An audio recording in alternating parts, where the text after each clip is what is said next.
fellow Americans, earlier today, on the eve of the Thanksgiving holiday, two members of the National Guard serving in Washington, D.C., were shot at point-blank range in a monstrous ambush-style attack just steps away from the White House. They had been deputized as part of the most successful public safety and national security mission in the history of our nation's capital, the D.C. Safe and Beautiful Task Force, which has achieved an unprecedented reduction in violent crime and crimes of all type. This heinous assault was an act of evil, an act of hatred, and an act of terror. It was a crime against our entire nation. It was a crime against humanity. The hearts of all Americans tonight are with those two members of the West Virginia National Guard and their families. The love of our entire country is pouring out for them, and we are lifting them up in our prayers. As we are filled with anguish and grief for those who were shot, we're also filled with righteous anger and ferocious resolve. As President of the United States, I am determined to ensure that the animal who perpetrated this atrocity pays the steepest possible price.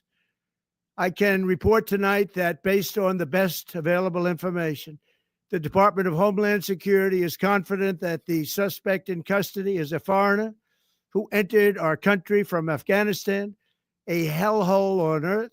He was flown in by the Biden administration in September 2021 on those infamous flights that everybody was talking about.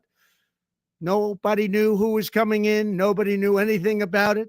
His status was extended under legislation signed by President Biden, a disastrous president, the worst in the history of our country. This attack underscores the single greatest national security threat facing our nation.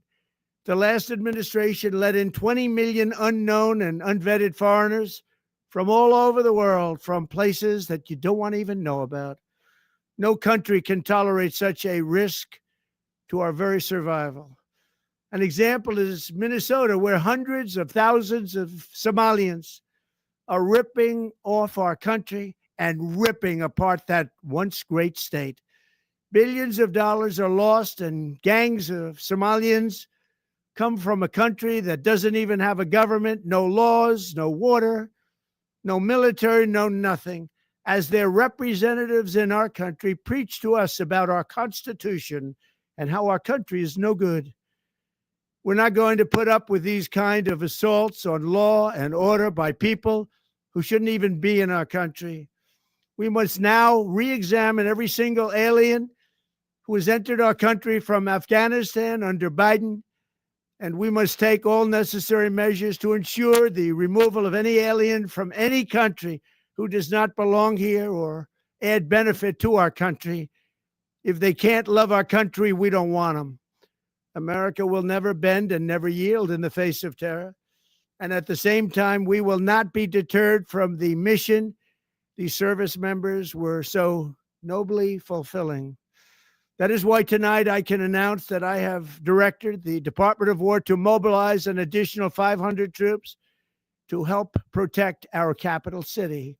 We will make America totally safe again, and we will bring the perpetrator of this barbaric attack to swift and certain justice if the bullets going in the opposite direction haven't already done that. During this time of the year, when we gather at home with loved ones, these two patriots were wearing the uniform of our country, patrolling the streets of our capital. They had taken a selfless oath to defend our nation against all enemies, foreign and domestic. And that is exactly what they were doing when they were gunned down in a savage attack. I want to express my extraordinary gratitude to every member of the United States military who is deployed tonight at home and abroad. I also want to thank the Secret Service and the D.C. Metropolitan Police Department for their work today.